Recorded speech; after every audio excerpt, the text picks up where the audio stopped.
Hi guys, today we're going to take a look at Oramond West. I recommend it for a level 200 plus Paladin. You can technically start around level 150, however I find it's a lot better. Level 200 plus, a lot safer, around level 150. It's still a little bit dangerous.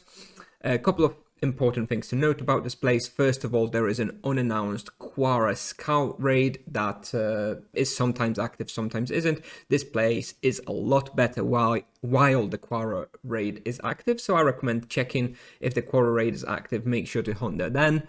It's still pretty good without it, however much better with the Quara raid active, and it allows you to complete the bestiaries for Quaras, which are quite difficult to complete otherwise. Second note is make sure to pick up the tasks for killing rot elementals and for killing blood beasts, and to gather all the roots. This will allow you to progress your Oramond points very quickly. For the full bestiary at Oramond West, I'm able to normally get about 120 to 150 points. So that's about half of your 300 points for the Oramond quest, so highly recommended. Anyway, great place for sort of low level Paladin, around level 200. So let's take a look at some of the results. So you can see in my two analyzers, I have a familiar and non-familiar results. This is with the Quara raid active, as you can see in the analyzer. While the raid is active, you can expect somewhere around 2.1, 2.15 kk raw experience, which is about 3.3 kk on 150. Normal results, i.e. if the Quara raid is not active, are about 10 to 15% worse, so somewhere around 1.8 kk raw to 2.7 on 150. Like I mentioned, I recommend this for 200 plus. If you're feeling brave, sure, you can start at 150. I think it's a little bit overkill. There are lots of cool places to hunt at level 150 Paladin, so this place can wait until 200 in my opinion. With regards to loot, not much profit to be had in this place. Usually you'll come out about 0, which obviously is an effective loss considering imbuements, but hey, definitely worthwhile to complete the bestiaries as well as progress your Oramond quest, and it's a great experience. So difficulty around level 200, I give it a 7 to 8 when the familiar is not active. The monsters do deal quite a lot of damage and they can burst you quite quickly, so it's quite difficult. However, when the familiar is active, this place becomes quite easily because it draws the aggro, helps with the damage, and then it becomes very easy. So basically just take care when you don't have familiar active, otherwise it should be easy.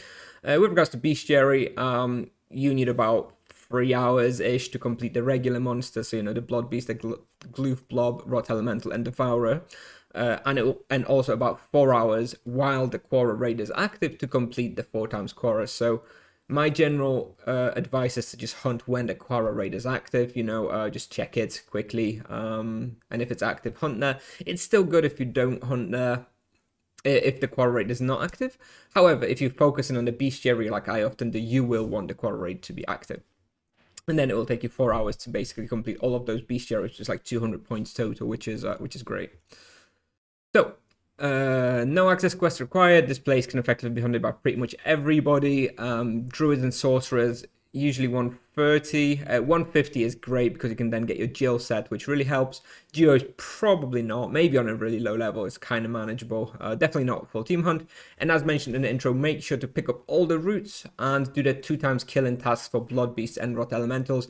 I usually only hand them in once the blood beast task is completed. That one goes a little bit slower.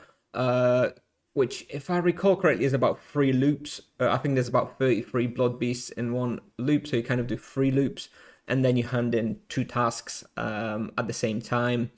That's how I do it anyway. And like I mentioned, I usually do about 120 to 150 points while completing the full bestiary at Oramond West.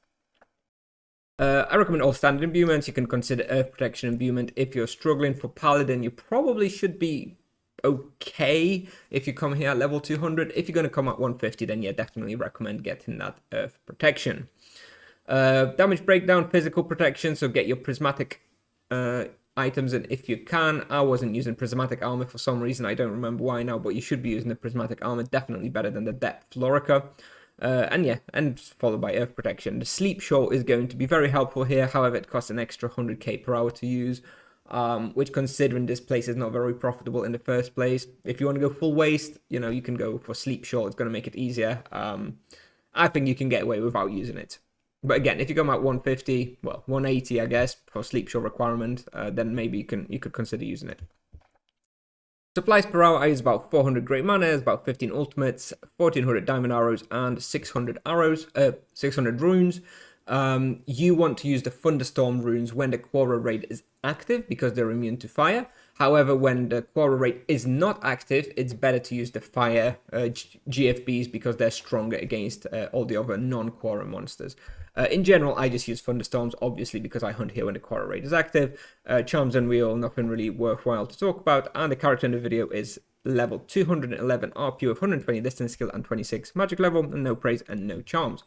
Let's take a quick look at the route then. Let me see what color to use. Red, no. This one, yeah, okay, this should be visible. Maybe make it a bit bigger.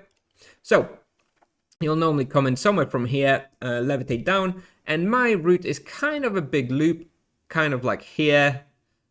Usually do a big pull somewhere around here. Usually do a big pull somewhere here. Pull here. Pull here. Pull here. Then I go through the town, so killing a bit of monsters here. It also kind of lets the respawn catch up on the left-hand side. Some people I know like to go back through here, but then I find that the respawn is a little bit awkward, so I don't really do this. And I usually just follow up the loop by going up here and basically restarting again. Now, if you're starting to run out of respawn for some reason, if you come in here at a higher level, for example, then you can sort of go up here northeast, do a big pull here, and maybe even do another pull here. If you want, a level 200, this should not really be necessary, but that's an option as well to make the lab a little bit bigger. Up to you. Anyway, that's all I have for you today, guys, so thanks for watching. Make sure to like and subscribe if you enjoyed the video. Gonna do a quick shout out to all my YouTube members, and then I'll play you the video. So thanks for watching, and I'll see you in the next one. Bye-bye.